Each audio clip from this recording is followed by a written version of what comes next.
Hello, everyone. This is kind of a rewind episode for us while we're taking a break during February and March, and we'll be back in April with some new episodes, hopefully. Thank you for your patience. Please enjoy the episode. Content warning. On this podcast, we discuss sensitive issues, including, but not limited to, swearing, tasteless jokes, situations of a sexual nature, and drug use. This podcast is not intended for children.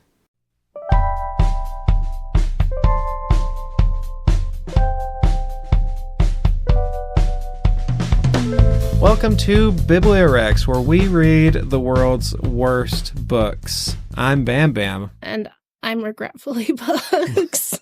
We're all regretful and shameful and kinky today. A little late for Valentine's Day, but I think we should be on time. Well, it's the 15th, and Valentine's was yesterday. What? This is coming out the 15th, no, and Valentine's is the 14th. Oh, no. Oh, okay. Yep, I don't know how dates work. No. I thought but you meant... it's close enough. It's close enough. Yeah. Did you think yesterday was actually Valentine's? Yeah, I was like, wait, I thought it was the 14th. Lily's gonna murder you. No, I'm speaking in future. Right. This will come out the 15th. I never can get the time dilation right in my head. It's a get ahead. Anyways, we are doing 50 Shades of Grey. Yay. And the game plan that I came up with that seemed like worked for you too is we would do as brief an outline of the story as we could. And then we would just go about every frustration we had with the book and the movie, just every little petty thing that we hated. And not actually try to break down what was problematic or explain to people why this is bad. Yeah. Because there's a lot of that online. It's been done to death for sure. Yeah. So we're just going to do our best to have fun with this. Yeah. To start out with, we have to drink Anastasia's favorite drink. I made it just for us. It'll be a little cold. Fucking water? It's English breakfast with bag on the side, and then you dip it and immediately pull it out. Oh, that made me so fucking mad. I'm getting some nice ASMR. It looks like piss. Yeah. It just looks lightly flavored, and it makes me angry. I have to say, that was one of my biggest angry things. Should we dink it? Nice. Cheers. Here is Anastasia's favorite drink. Oh. Bland and tasteless, like Anna herself. And her favorite things are bland, boring, and pointless. Yep, just basic white girl shit at best. And she didn't put milk or sugar. No. It was literally English breakfast dunked and removed. Yep. And she had that multiple times, and it was her thing. Yeah, I don't... Christian remembers. Just have hot water. Just drink hot, or if you're going to do tea like that, do green tea, because there are green teas meant to be brewed for like 30 seconds. Right. Yeah, Christian does remember all the little things, and that's how you know he cares. You know, that and the hitting. God. Oh my God. All right, we got to outline the story first. So this is based on Twilight fanfic. So if you know the story of Twilight, you know the story of 50 Shades of Grey. More or less. Innocent girl meets guy with dark secret. In this case, it's BDSM instead of vampirism. He's powerful and rich. She's hunky-dory, normal, plain. I thought it was being a billionaire instead of being a vampire. I thought that was the through line there. Well, in Twilight, Bella's trying to figure out Edward's secret. And the secret is he's a vampire. Oh, okay. She's trying to figure out Christian's secret, and it's BDSM. I thought his secret was his horrible past of being abused. No, it was definitely the BDSM. Because his family's not allowed to know about it. He makes you sign an NDA. He's very controlling about who knows he's into that lifestyle. Okay. So that's how it's built. And I read some stuff about Yale James. This was originally, I don't even remember the name, but it was a different name when it was a fan fiction. It was, I was thinking about it today. Damn it. Master of the Universe? Yes. Yeah. And that was on a storyboard fan fiction website. So it was a serial. Every week she would put out a chapter. But it was very much based in Twilight, and I think it originally had Edward and Bella, and those were the names. And they had to change a few things to get Yeah. To not break the copyright limitations there. Yeah. God, this media just got pushed and molded and smoothed out, and it's mediocre at best. I hate this shit. Anyway, basic storyline. He falls for her because even though she's plain, ordinary, mousy, which was the big appeal about Bella, was she was every girl. Yeah, anyone could just kind of slip into her shoes because there's no personality to get in the way. No personality, no particular interests, not particularly beautiful, although in both movies played by beautiful actresses. Oh, of course. Because you can't have, a plain Jane person play Bella Swan or Anastasia Steele. Right. And you can't have someone like in her head, as far as like the narration goes in the book, someone too much ego or too down on themselves. So just right there, she's just so middle of the road. She should be the one called Gray. Yeah, because she is just so bland and boring. Yep. Despite being bland and boring and normal, Christian Grey falls in love with her. The eccentric billionaire fuckboy. Yes. And that mirrors Edward's fascination with her, but Edward had that he's addicted to the scent of her blood and he's a vampire, so he can't help it. With Christian, he sees her innocence and is like, I want that.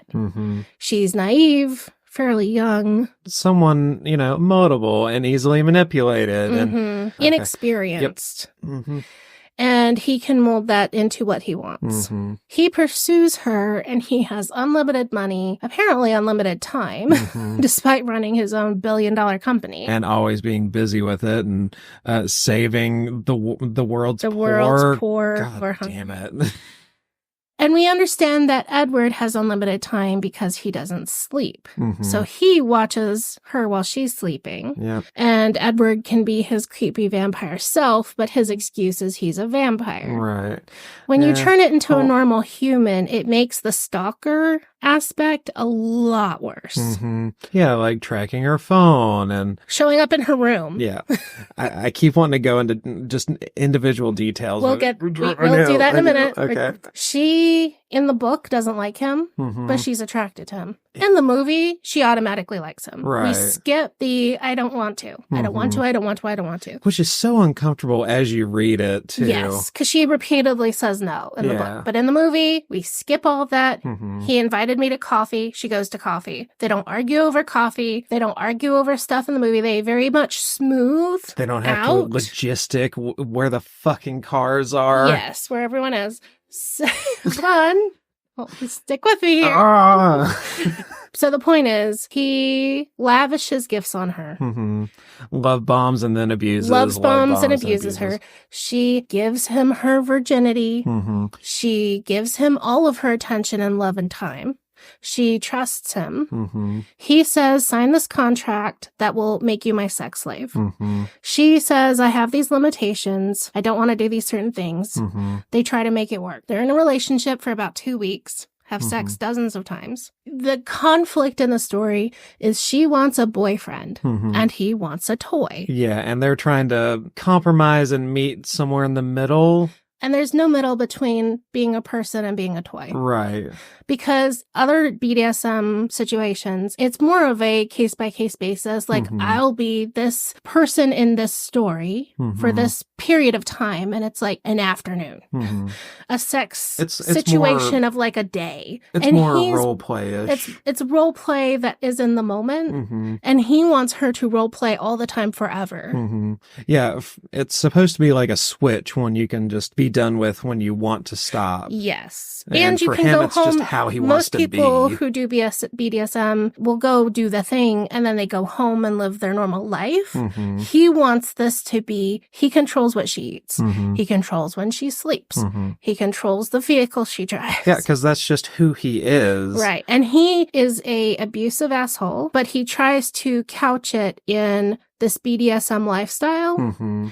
If you took away the hotness and the money, he's a bastard who beats his girlfriends. Oh, yeah. Yeah, that's ever since I saw the movie, because I watched the movie with a friend of mine, and that was my first thought. Like, if this dude lived in a fucking trailer and it was fucking shag carpets, and he had a mullet. This is fucking Criminal Minds shit. It's awful. Yes. Which I think is why that you have to make him super hot. Mm-hmm. So hot. And in the movie, boy, is God he. is hot. Oh, okay. Yeah, we can do some simping in a minute. Yeah. Anyways, they're trying to do this conflict, and he repeatedly shows up in her space, gets in where she is, makes decisions for her, until at the end of the story, she's like, I don't understand what you really want. Show me what it is you actually want to do to me. And what he wants is to hurt her. What he wants is to physically hurt her. So she bends over a bench, and he hits her with a belt as hard as he can, and 6 times in a row. Now, in the book, she says no, right? Right. And he keeps going. And in the movie, they she changed says that. yes. Yeah. And that was a huge difference. Multiple conversations. In the book, she said no. And in the book, he took anyway. In the movie, they tried really hard to give her really more caressed autonomy. his character. And they made him a lot nicer in the movie. Okay, so that's the climactic scene. He beats her with a belt on her butt, and she's crying. Yep. She's sobbing. And he's shocked that she's upset. Fucking everything in the story would lead you to think what okay. Hold on. I'm waiting. Couple more sentences. I'm holding it. Hold on. Suck it in. This is like edging. This is the climax of the story, the big contention. She wants a boyfriend, he wants a toy. She says, I'm not your toy, you will never hit me again, and she leaves. That was the only part of the book I liked. That was the only part of the movie. Yeah, where she actually fucking stood up for she herself. Says no and walks out. She gives him back the car, the keys, the laptop, the BlackBerry, and she says no. That is the sum of the story, with lots of stupid shit in between. But that was a fucking 19-hour audiobook. And the movie was better because it was so much shorter. Yeah, that's how I felt about it, because I was like, you know what, the movie is so much better, and I kept thinking, why is the movie so much better? It's because I had to spend less time with Christian Grey. and bland, boring white girl.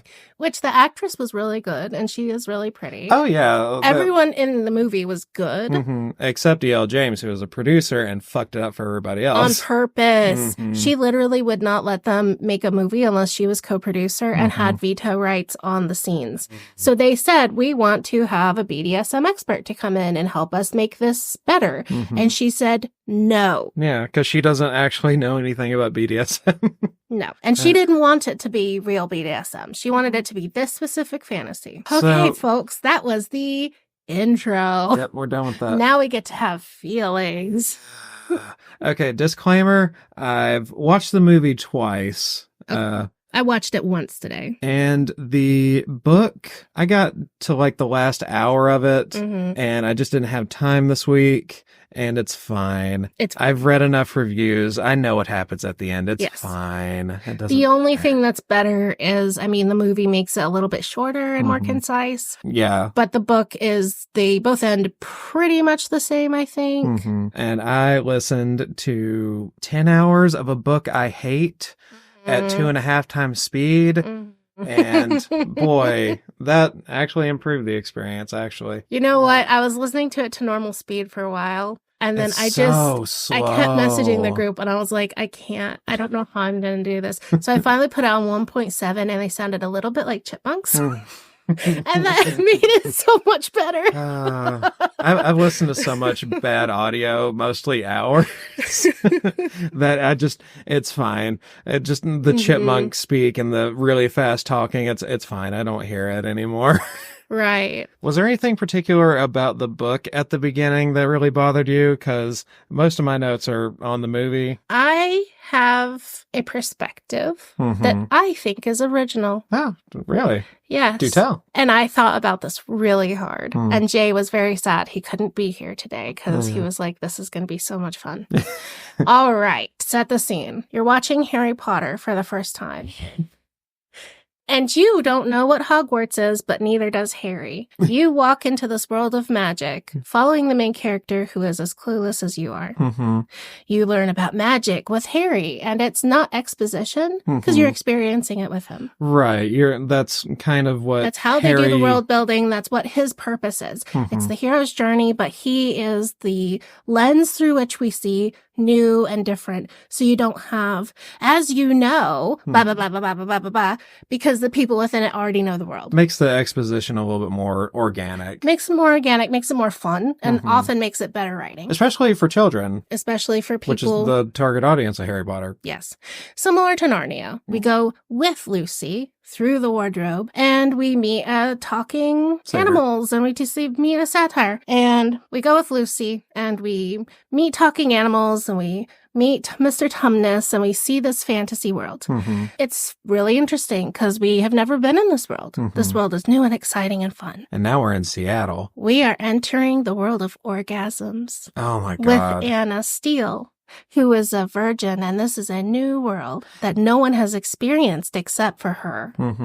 And she is our lens into this world of a man who pays attention to her, gives her orgasms. And that doesn't work because other normal people know how sex works. Right. I mean, It's like having Harry Potter and the real world has wands and says, no, they're made out of metal in a factory. They're not made out of goat bone.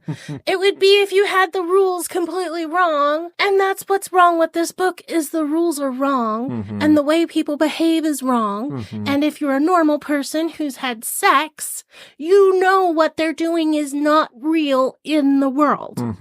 But this was a fantasy that E.L. James wrote, and she wanted to re-enter the mind of being a virginal college student and be introduced to the world of sex. And basically going back to the womb or going back to being an idealized childhood or something.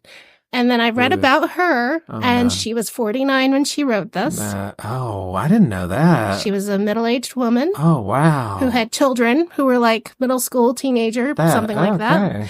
Which really tells you a lot about her husband. Ooh, boy. And I think the big difference between this and Twilight is the focus is sex. Whereas Twilight, the author's Mormon, and she's like, no sex until marriage. Heavy petting is bad. We can't even do soaking. I'm not looking forward to doing Twilight. We'll have to do it at some point. People will expect it of us. I don't want it. I'm surprised we did this before we did Twilight. Yeah, honestly. well, it was because Valentine's Day was coming up, and that just fit better. Which you picked this one. You had the choice. Yeah, it just seemed thematically correct. I know. Do you regret it? I regret everything. So that is my perspective, is that she was trying to, if you were an 18-year-old me who actually had never kissed a boy, reading this, it would have felt exactly the same as reading Harry Potter and being introduced to Hogwarts. Yeah. But because other people in the world have pretty strong opinions about BDSM and consent and spanking and all of these things that she writes about, it doesn't work. And we're like, hey, that's really fucked up. You shouldn't have read it this way. This is wrong. This is written badly. Yeah. And the writing. The writing is so bad. It's abysmal. Like her mental narration is so... The dialogue. Oh. Here's the other thing, too. Anastasia was 3 people. The whole... Yeah, she was like fighting 2 of her subconscious selves, and then you've got the actual... You have inner goddess, Anastasia. You have subconscious.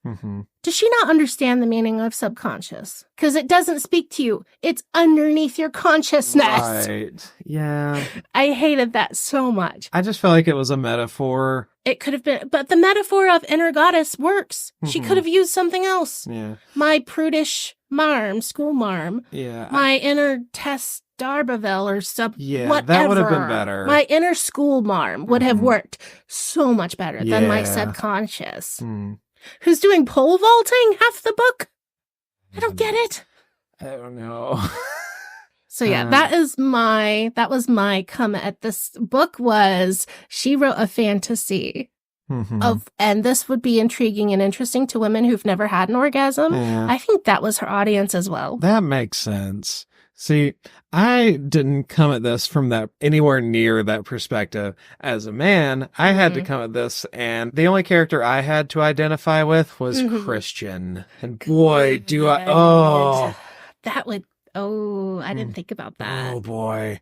Okay, so as a man, sometimes you just have to be aware that you're coming off a certain way. Right. And it's just a reality that more times often than not, you're just going to come off creepy. And boy, Christian just sets off some red flags. Yeah. He really sets me off as the kind of guy that has no social understanding. Yes. And he only knows like the thing he wants, and he just directly comes up and like asks in like the most straightforward and jarring way. Yes. Like I know guys from school that were like that, and you know what? They weren't at all charming. I'm pretty sure all of Christian Grey's money is his charm. Yes. I did feel like Christian Grey movie was more charming simply because the actor was so good.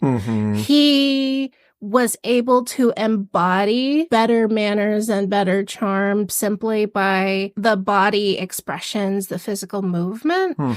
Whereas in the book, we're only in Anastasia's head, so we only get her read of his body. And she's very bad at reading body cue And as speaking well. of his body...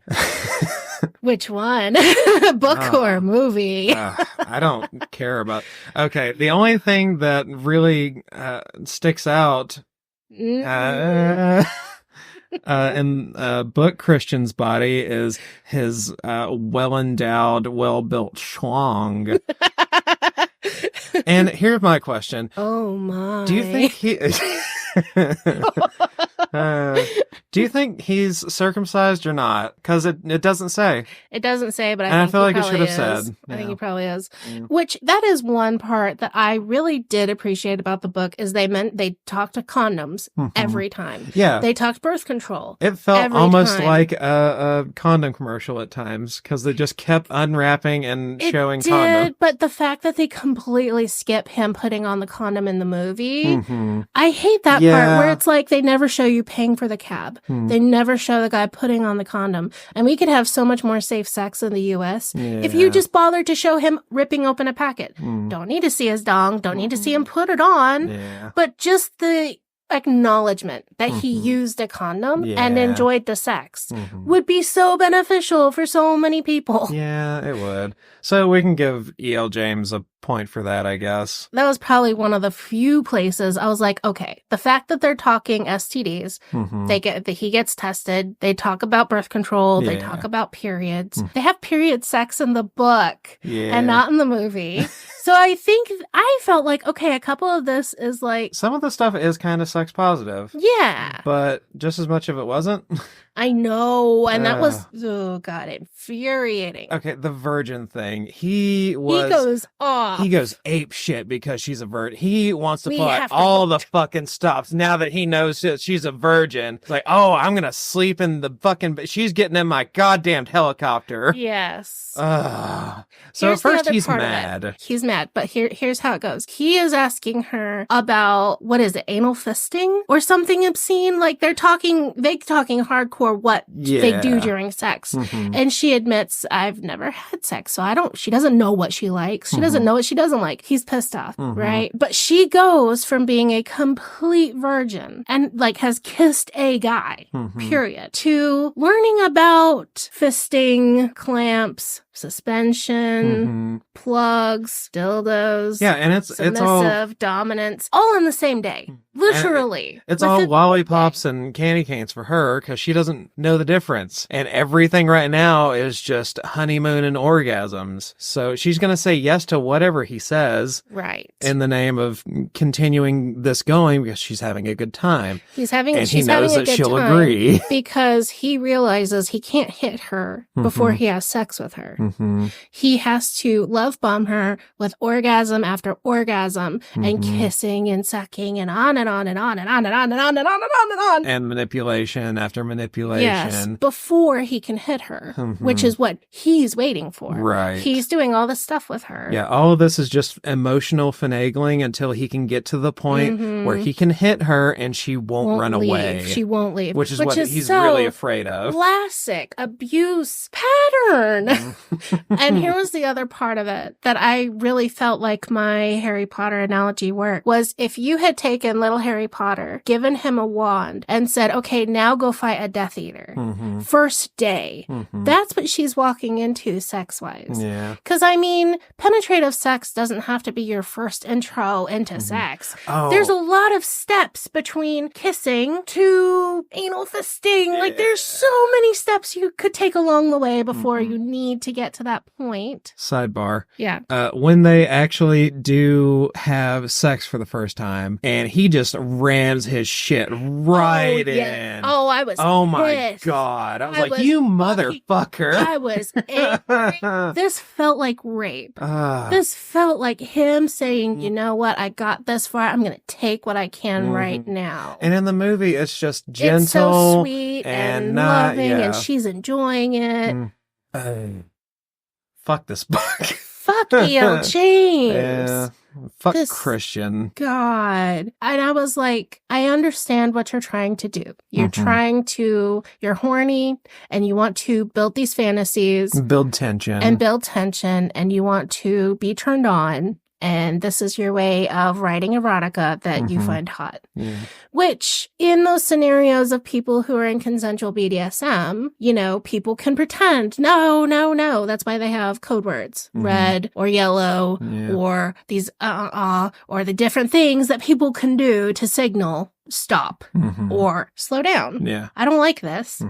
The author goes about it so that Anna cannot refuse because Anna believes the minute she says no, he's just gonna leave run. her. Yeah, he'll drop He her will like a leave fucking her. rock. You can't have consent if it's coercive. And that's basically love. That's coercive love. Like, what is it that Andrew Tate did to his girlfriends? Oh. Where he The used lover boy method? The lover boy method. Yeah. This felt like if he had actually, Christian Grey had given her to a friend, that was the exact scenario as what Andrew Tate did. Yeah. And now she's emotionally invested. Now she loves him. Now she's had good sex. And so if she leaves, she loses all of it. And then he fucking sells her car and buys her a BlackBerry so she has to be on call at all times. See, in the movie, I felt like it actually did that worse because he stole her car and sold it like without her even knowing. And she didn't say anything. And in the book, she called it Wanda, and it was her favorite thing, and Jose kept the maintenance, and her dad had it, and blah, blah, blah, blah, blah. And God, what a classist asshole. Fuck. Oh my God. That can't be safe. That can't be safe. That car's over 20 years old. Fuck you. And then I was like, okay, this was the thing. This is our other little thing. Jay and I bought a Volkswagen Beetle in 2011. We overpaid. We spent $3,000 on that Beetle. She got $24,000 for her Beetle in the book. What? To me, that was the most unrealistic thing in the whole fucking book. What the fuck? She got $24,000 for a 70s Beetle in 2011. The same year I bought a little, and they were nowhere near worth that anywhere in the country. Yeah. Portland does not make them more valuable than East Coast. That's fucking... We drove 4 hours to get ours, and we thought it was a steal at $3,000, but then we could not resell it because they were actually not worth that much. So. And it's like, come on, you couldn't just look up a Blue Book value of this car. Yeah, I think that was number one, either a lie from and he Christian. was overpaying her, right? Possible. So, how in the movie did you appreciate the twilighting cinematography they did? I thought some of the cinematography was done really well. I felt like everyone did their fucking job perfect. For the movie. Yes, as far as they were allowed without pissing off E.L. James. Yeah, except for the story bits and stuff like that. Yeah, I thought it was great. So in the first scene, I know it's a real big trope in movies, like especially horror movies, for women to just be horrible klutzes and just fall down constantly. But a fucking ghost pushes that woman through that door, going into Christian's office. Yeah, I think the idea also is he sees her on her knees, and that's why he wants her. And I think that is a big part of foreshadowing for this author. Yeah. Honestly, I think that's just kind of a vulnerability thing, just in general, because that's why they do it in horror movies. It's because it sells how vulnerable the victim is before they get stabbed. But also, it's like playing back to that any girl mentality and view. Because most people can be like, oh yeah, I'm a klutz. Fewer people are like, I'm a ballet dancer who has perfect grace and poise. Yeah. And I think where you're aiming at your lowest common denominator of reader. Yeah. And it's possible E.L. James herself really liked that part of Bella. Yeah, maybe. Oh, she's a klutz. She's not special. She's not graceful. Why would he like me when I just fall over? Yeah. But then also he rescues her from that bicyclist. Oh my god! She almost that was a stand-in moment for in Twilight when Edward stops a car from sliding into Bella, and I'm just like, that was so pitiful. I should have written a count of how many Twilight moments I found, because her mom's new husband breaks his ankle golfing instead of playing baseball, and that's why she misses graduation. Her dad's name is Ray instead of Charlie. I was bummed out he didn't have the mustache. I know. That may have been too close to a copyright infringement. God, Elliot was just Emmett, obviously. Yeah. The only one Kate Kavanaugh didn't really have a correlation in was it one of the schoolgirls or one of her school friends? She wasn't really maybe? good friends with any girls in in Twilight. I'm not as familiar with Twilight, so because she was more competitive with them, and they didn't like her very much. Yeah, but I did feel like Kate Kavanaugh was her protective person. Yeah, I was rooting for Kate Kavanaugh so much that part because she was right consistently. She was right the whole time. I don't like him. Every time you're with him, you cry.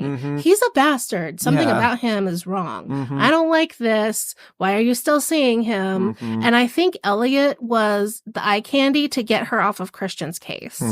Oh, I've got a note from Lily.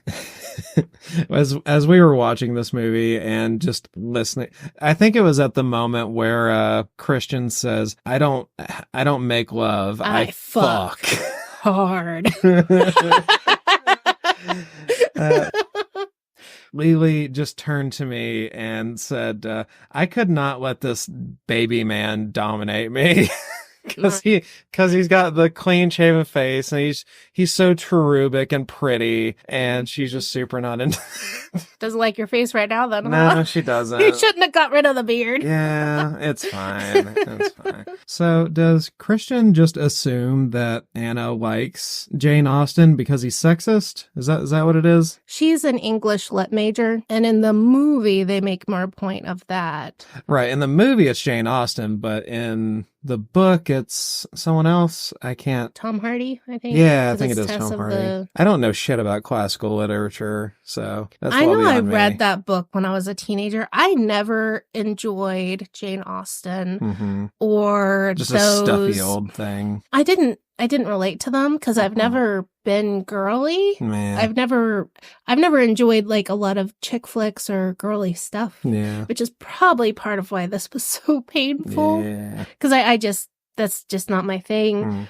But I think she actually does talk about it to him. And where she was not in the journalism club or on the newspaper, she was an English lit major, and her friend was the journalist. That's what it is. He assumes that she likes Jane Austen in one of their conversations, and she tells him that she likes Tom Hardy because she's not like other girls. Oh, God. Whereas all of those books are so similar in character and just plot and all that Yeah. stuff. Oh, and her roommate having the flu at the beginning of the movie. You could tell this was before COVID. Yes. I was like, God damn it, I wish Christian Grey would have just gotten the flu at this point. Right. So Lily told me a weird thing that this reminded her of. Something about Christian girls having rape fantasies so that they can fantasize about having sex without going to hell. Yeah, that's a thing. Yeah, that's so weird to me. And also, in that culture, you're not allowed to be dominant or consensually having sex. So if you have a sex drive, that's considered bad. And that's one of the few ways of like, oh, I could be having sex and it's not my fault. It's gross, it's bad, and it's also very problematic. And it's in those churches where you're not allowed. Like, a lot of those churches would have the chewed gum analogy, or oh god, where you're doing the thing and they're like, after you have sex, you're chewed gum, and no one wants to chew gum after me. Or after that first time. And the petal bud, like you pass around a rose and each person pulls a petal off. And at the end, that's what you'll look like after you've had sex with those people. It's a human body as a commodity. Right. And not that's your social capital. Yeah. Is your promiscuity. Which I found interesting that Anastasia's a bit of a prude in her viewpoints about how many sexual partners he's had. And she's like, well, I've only wanted to have sex with you. No, of course I haven't had sex with anyone else. And she's almost this waiting for the one. And then he's been having sex with all these other people, but that's fine because it's him. Right. Because even in the book, she thinks, oh, that's less than I expected when he says 15. Right. And then he's like, well, he had expected her to have sex, but not be attached to anyone else. Or like, I mean, he was sussing out to see if she was with the kid who worked in the hardware store. Well, I mean, he's Jose. Jealous of fucking everybody in her life. He's jealous of her mom. She literally goes and visits her mom, messages Christian and says, miss you, wish you were here. And he takes that as, oh, I should fly across the country to see her then, and shows up and criticizes how many drinks she's had. Yeah, And you know what? It's implied, but not said, that he put her in first class and bought the seat next to her so that there would be no one for her to talk to. Of course. Okay. It's not explained or explicitly said that that's what he did, but she suspects he did. Yeah. And has no proof. Like, what the hell?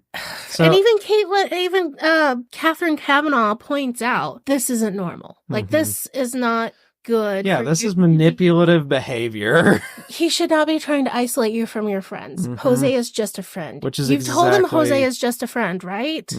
So about Jose, I hate that there's only one named non-white character in this book, and that character had to be the sexual assaulting friend. He was in the friend zone. She was drunk. He was drunk. And he was like, well, if I make my move now, maybe we can have sex. Which in the book, she'd never been drunk before. Right. So they're like making her even more naive. And I was like, I don't buy it. She's a senior. She's graduating from college. She's and she 20 lives something. with, she's like, 21 or 22. And Catherine Kavanaugh parties and buys wine and they drink all the time at her house. They have wine with like every meal. Yeah. You cannot tell me she is that virginal and inexperienced at life when she's a senior in college. Well, here's the thing. She was locked in a small white room only eating saltines for 21 years until they let her out and let her go to learn literature. And then she got to meet Christian Grey like a week after. It really does feel like a android got printed, put in the final week of school, and presented to us and put into this character. Yeah, I understand like making a character kind of bland and kind of vague so that you can graft yourself onto them, but she's a little too bland. That part of it is exactly the benefit and drawback of fan fiction. Because if you are reading it thinking this is Bella, you can attach all of Bella's attributes to her, and the author can just skip all of that. Yep. completely skip Edward and his personality. We can give him the mood swings and give him these other reasons for being rich. God, are there some fucking mood swings? I hate this guy. I hate it so much. And it was so stupid that they wanted a Jacob, but they don't use him, and she's not attracted to him. Yeah, was Jose supposed to be? He's the Jacob stand-in. What? He's barely there. He's barely there, but it's because she was doing the Twilight fan fiction, and that's why she made him brown. That's great. I hate it. Yep. And even multiple times, they talk about how perfect his white skin is, Christian Grey's white skin, and how perfect her white skin is. Multiple times. Yeah. And then they try to say, oh, he's so beautiful brown. My whole family knows him and loves him, blah, blah, blah. Yeah, it sounded a lot like lip service. Shitty. So shitty. Don't even pull that crap with me. Yeah. Piece of shit. Well, besides the classism and the racism, how did you feel about the sex room? Because my first thought was, oh my God, look at this incredibly vanilla sex room. I mean, it had basic BDSM toys. Yeah. It didn't have anything extreme. Right. And they don't do any electricity. They don't do any real serious bondage. Like they do in the movie, they do some ropes. They have handcuffs. Yeah. But honestly, it seemed like it was fairly basic stuff. And that also told me that E.L. James knows almost, she'd probably never even watched BDSM porn. Right. She probably didn't even read real BDSM erotica. Yeah. I remember watching this, and I was like, whenever the movie came out and I watched it, I was incredibly underwhelmed by the sex room. And I think that's the other part, too, is if you took it from this perspective of the audience is an 18-year-old girl who hasn't had sex and was raised Christian. Wow, this is scary. Yeah. This is enticing. Well, yeah, this is horrifying. And then you have other people who are like, yeah, I've been watching porn since I was 15. I've seen all that. I'm one of I've those. Seen more. I've seen way more than that. That's not so. But yeah, I can imagine the kind of person that would be intrigued or blown away by that sex room. Someone else in their 50s, like E.L. James. Someone else who has been having bland, has vanilla 4 sex kids with and them. has never had an orgasm. Has 4 kids and has to read erotica to have any feelings of arousal or interest in anything. Yeah. And whose husband is probably just a very boring accountant who knows nothing about sex and doesn't care either. Yep. Goes in the bedroom, plugs in, and dumps his load and leaves. Yeah. Goes to bed. Literally just does not.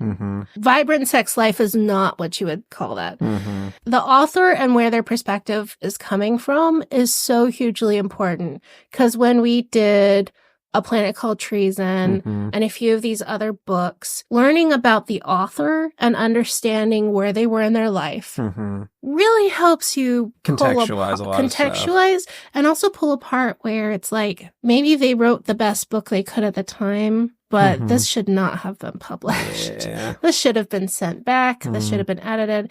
And E.L. James refused to let this be edited. She said, no, I want this to be exactly the way it is. This is my own personal fantasy. And that's why she wouldn't let the movie get changed, because this was her personal fantasy. That's so you can just have an unedited copy for yourself if you just want to keep it to yourself. But no, that's an ego thing. That is a serious ego thing. I think when I was reading about it, the fan fiction website, it actually caused a lot of controversy. But because of the way that website was designed, the more notes you had or the more comments, the higher it went to the front page. And more gets pushed forward. Got more attention and more notes and more controversy, which got more attention. And that's why it had gotten so much attention, which is why a publishing house was even willing to look at it. Right. And they had wanted to have an editor go over it. And she flat refused. It was like, the only thing I think was willing to do was to change the names of characters to prevent it from being copyright. Yeah. And enough of the story elements that were very specific to Twilight. Yeah, and I guess the publishing houses and stuff just really badly wanted to jump on this because the entire internet's collective crotches were frothing for this. Which I don't understand. Yeah. There is so much erotica, so many romance novels. I don't understand how this developed into what it was. I really don't. You know what really killed me? Can I bare my soul? Yeah, do Can I it. tell you my heart? Yeah. I got a horse thing Parts of after it- that, but Parts of it turned me on. oh, And I felt so ashamed. no, you should be. I was driving. Shame. And I had to turn it off and listen to our episode of Eat Them Alive and listening to them talking about mantids eating babies made me feel a lot better. Wow. You should be ashamed. I was so ashamed. You're a criminal. And that was the only part that was like, okay, I can see why this sold. Mhm. Because I don't generally do erotica. Yeah. I don't do romance. I don't do, Mhm. that's just not how I roll. Mhm. And some of it, and I think the part of it was because it was from being inside of her head, and for parts of the book, Anastasia's having a really good time. Yeah. It's very few and far between. Mhm. And Christian Grey is an absolute abusive asshole. Yeah, that's the main thing. I don't think I ever could have gotten into this because he's my identification point in this book. Mm-hmm. So it just doesn't feel right because I disrespect him so much. I don't think he should be allowed to have sex. That was a journey. That was a ride. Yeah. I had always sworn I would never, ever read this book. Mhm. I had because back when this came out, I was, very heavily Christian. I didn't really read romance novels. Yeah. I didn't read erotica. And then the movie came out and I was busy having kids and other stuff. I didn't have time for that shit. Yeah. And then even now, like, I allow myself to read what I want and watch what I want, and it doesn't matter because I don't feel like you attach morality to what you see unless you're actively paying for stuff that is harmful and is not consensual. Yeah. I think the porn that you consume should be ethically sourced and should be paid for from companies that take care of their people. But I'm like, I don't think there's a moral attachment, a moral, issue with porn personally. Right. But I had never, ever, ever cared about this. And then we were discussing Valentine's Day stuff, and I was like, oh, God, we could do that one. Because just reading quotes. And she says, oh, my, 3 times a page. I would have Holy fuck. Holy shit. Holy cow. Oh, my God. Oh, sidebar about the sex room. The leather rack of just leather implements on the wall. Weird, right? I'm pretty sure a lot of that was just straight horse tack. So for the listeners, Lily and I have horses. Right. And I'm pretty sure they were actual bridles. Like, you would put them on a horse's face, is what they look like to us. I don't remember. I didn't pay close attention. I was actually doing laundry and trying to do other stuff at the same time. Did they even have like ball gags or normal, like other fetish stuff? I know a ball gag was mentioned in the book, but I don't remember seeing one in the movie. Right. So I don't know. But yeah, that got me to thinking, like, did BDSM like this start with like people who like had horses? Like, who else would have that much access to leather in that fashion? I don't know. I don't It's know weird to about think this. about now. I don't. mean, yeah. Like, when it got started, like, way back in the day, whenever it historically started, I have no idea. Right. Like, if it got started in the 1800s, exclusively so horse funny, riding though. clubs were also BDSM clubs. I'm sure humans have been doing forms of BDSM since they figured out how to do sex. Because basically, bondage is just holding someone's hands down or tying their hands in increasingly intricate ways. Yes. And then, one of them is in charge and one of them is willing to do what the other one wants. I mean, that's on the very basic level. That's what it is. And then, you can have aspects of like pain, but that could just be biting someone's neck. Yeah. It hurts and it feels good. Okay. So you can really, it can be as plain and ordinary or as intricate and exotic as you want. But the current BDSM community is very much about consent and being safe. Yeah. And I was reading some stuff about, like, it needs to be safe and sane.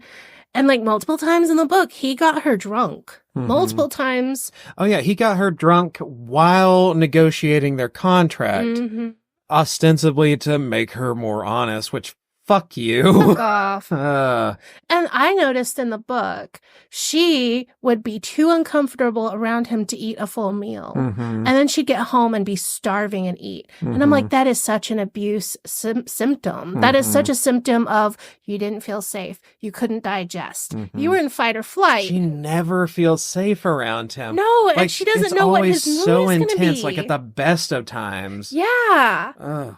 And then she gets home and then she starts eating and bursts into tears because she's around Kate and she feels safe again.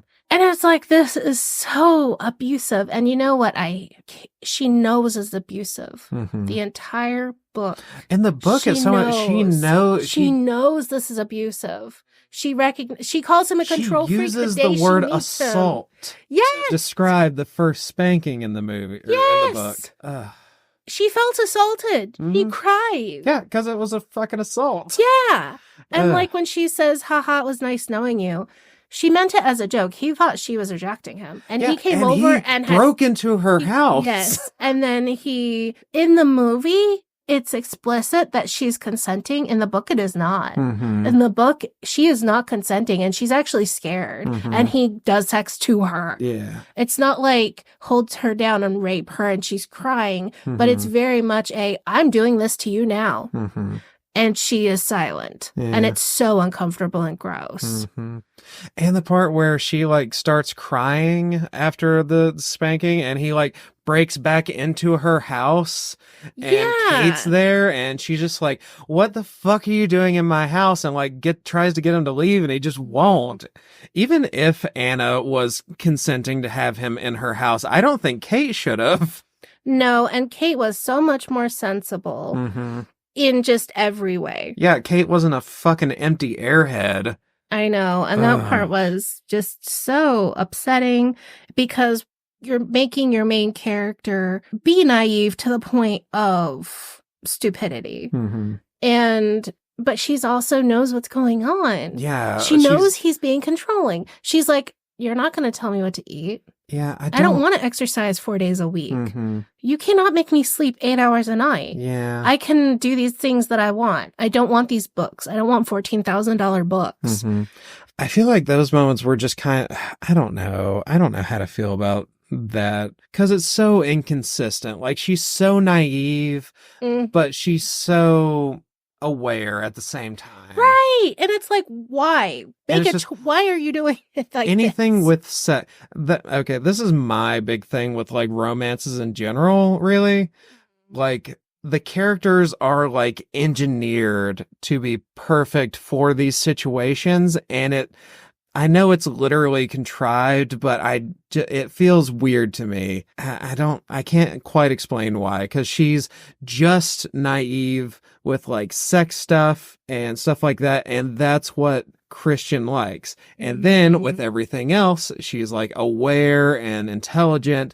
And that's also what Christian likes. Like it really has like a build a girlfriend vibe to me. And I don't like that. And it felt complicated because in some ways it was like she is choosing to do these things. She is driving over and saying, no, I'll meet you there. She is reading the contract and then signing it. She is saying no to fisting and vaginal clamps and all these things. And then she's also just...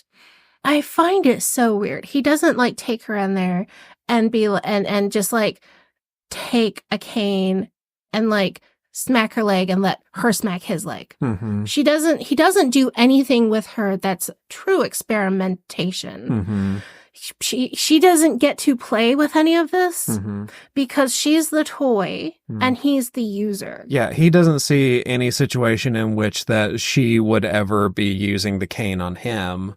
Right, even though supposedly he had been a sub. And that's, we forgot to bring up, he was molested at 15. Yeah, I keep forgetting about that because I don't like him. He was introduced to sex. God, his by backstory.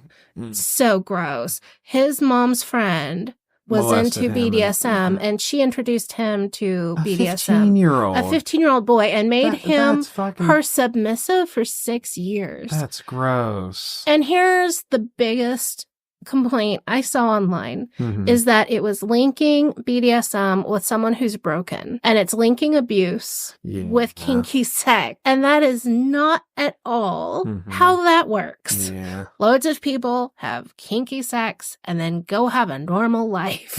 That is the part of their life, and that's how they enjoy themselves, and then they go and drive a bus or drop off your mail. They just are normal people. Yeah.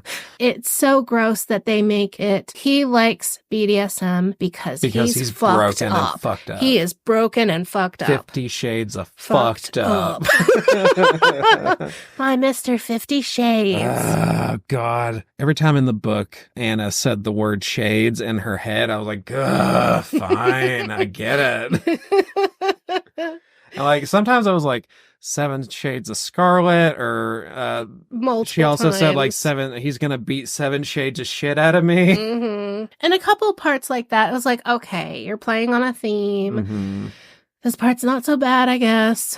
But it's like, the other part of it that I was explaining to Jay was Christian wants a toy, and he is only allowed to touch her. She is not allowed to touch him. Even to the point of can't touch his chest, can't touch his arms. She's allowed to suck him off. She's allowed to touch his hair sometimes. But he's allowed to touch any part of her and do anything he wants to. Whenever he wants, and that's in the contract. Use any of these toys on her because he wants absolute control.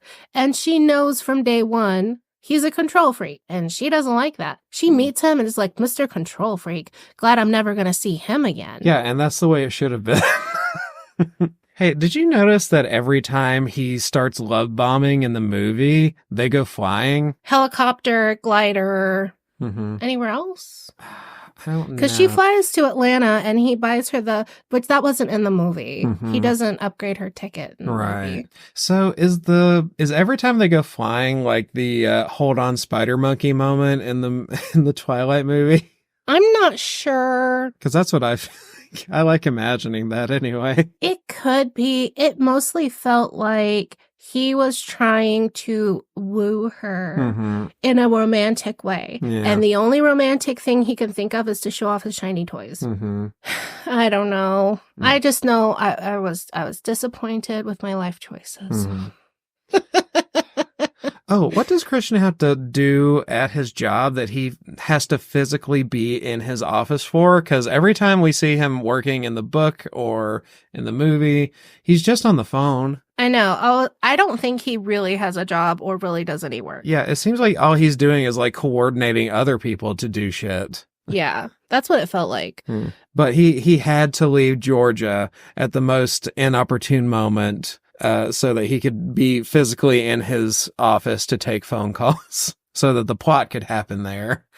Something I was reading, and I don't know if they talk about it in later books or anything, was that he was upset at the end that emergency that he had to leave Georgia was a shipment of food being sent to Africa got delayed or stolen or something big happened. Yeah. And that's partly of why he was angry and why he beats her at the end. Yeah. Was he had a reason to take out his anger and she was like, fine, show me how bad it's going to be. Yeah. It was show me the worst. And she just gets like in the movie, it's just a harder whipping, I guess. Yeah. Is it Anna that says it or is it Christian? It's Anna that says it. She says, I've fallen in love with you. And in the movie, it looks like Christian is visibly going to vomit.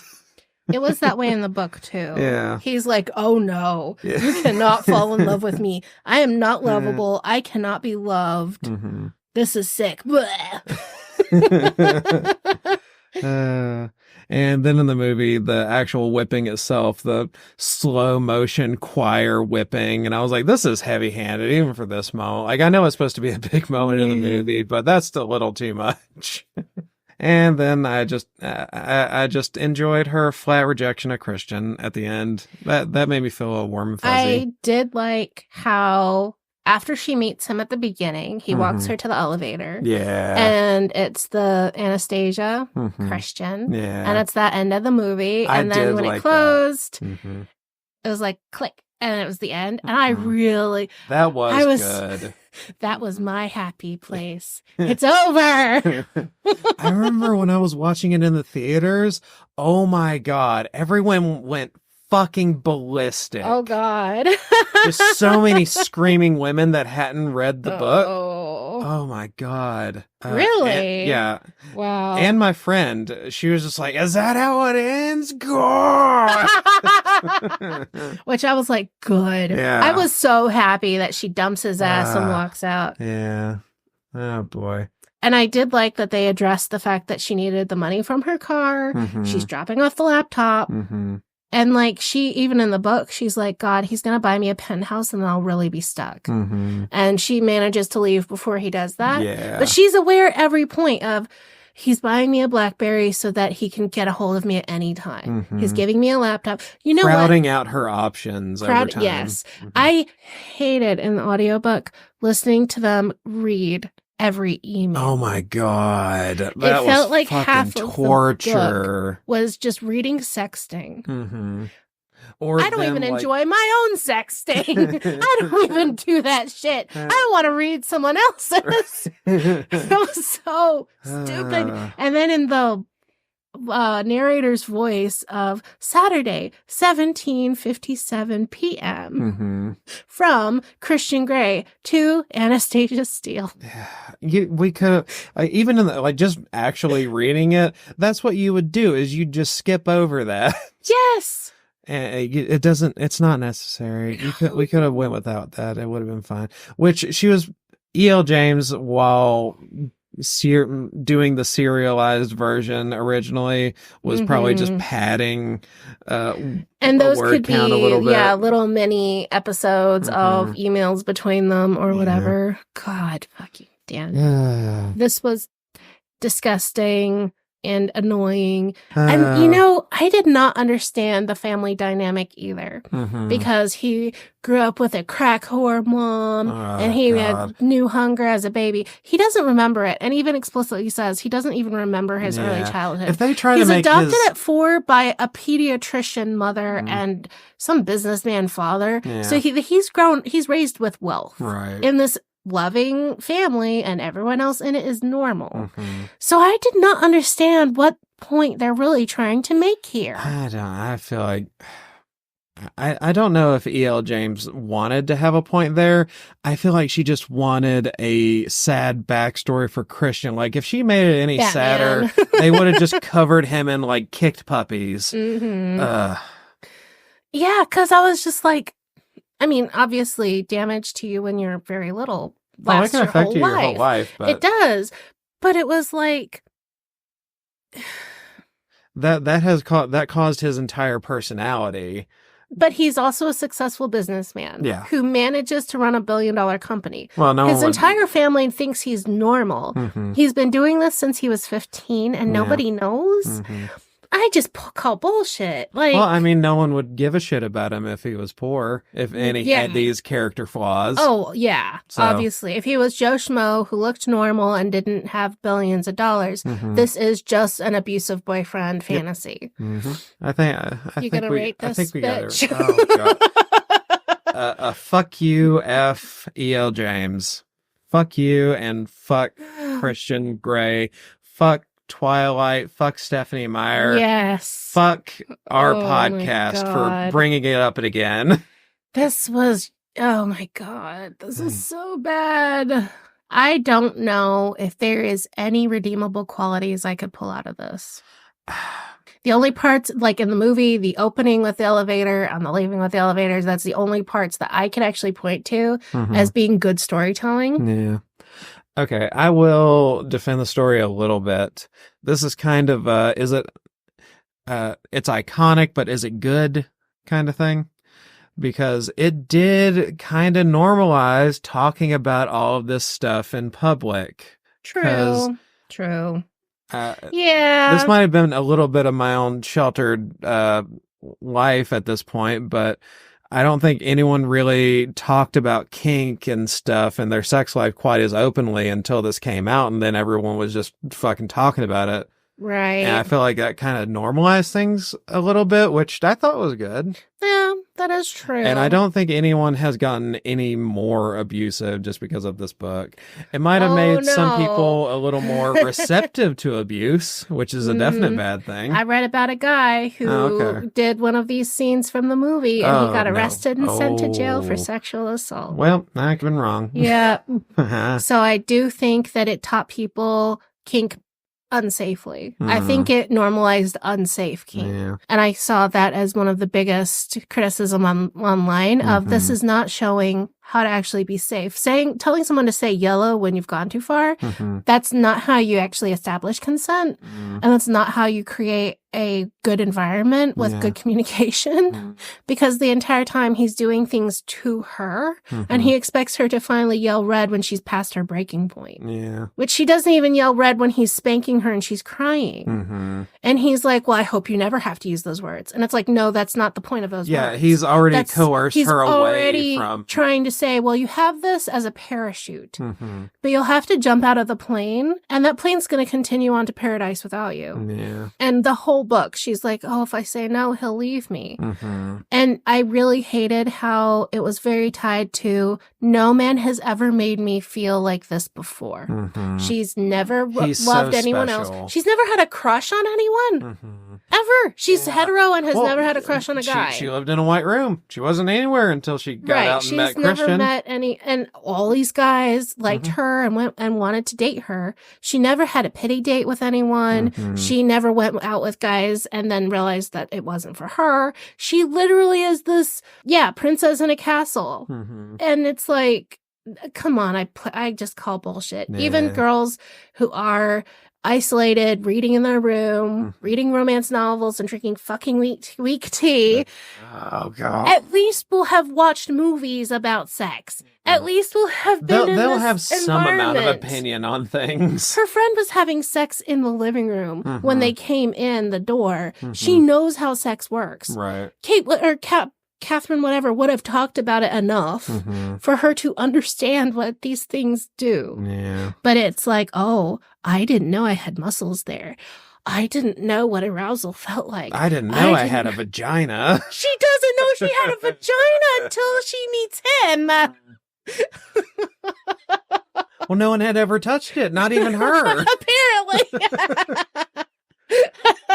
There's just this mysterious blind spot. Every time she looked down, she just saw gray. Like in the book, he's like, I don't want you masturbating without me. And she's like, well, I don't do that anyway. And it's like, oh my God, she literally has never had a sex drive, has never romantically been interested. She could be asexual and aromantic until proof she's magically fixed by this guy. Okay, that goes on to one of my theories that she's asexual and is just like, maybe she's just depressed or something. And this is the only thing that like excites her, because she's admitted, even herself has admitted that she's lived a very bland, safe life. And this is the only thing that excites her is fear. And it reminded me, that same perspective reminds me of the second book in Twilight, New Moon, where Bella is chasing danger the whole book. Yeah. And she only feels like Edward still loves her when she's jumping off a cliff or riding motorbikes too fast without a helmet and shit.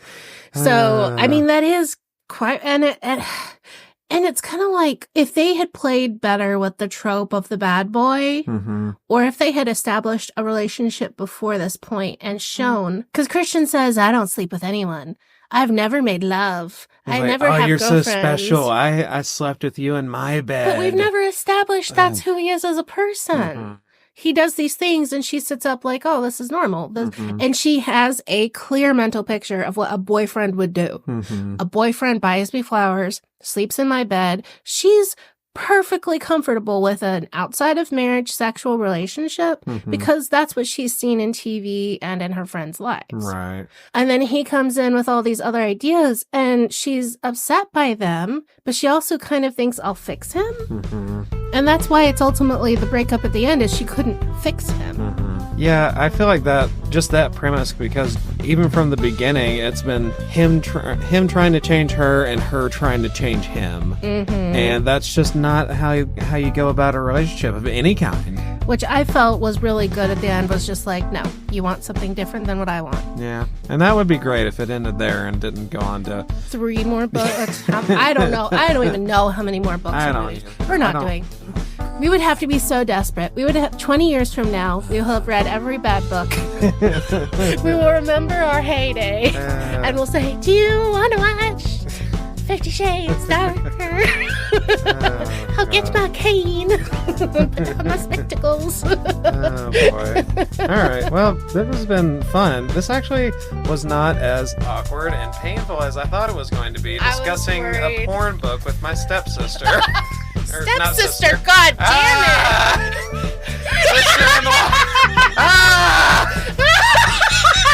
No, the porn you watch. All right, well, I think the episode's over. Bye, everyone. Bye.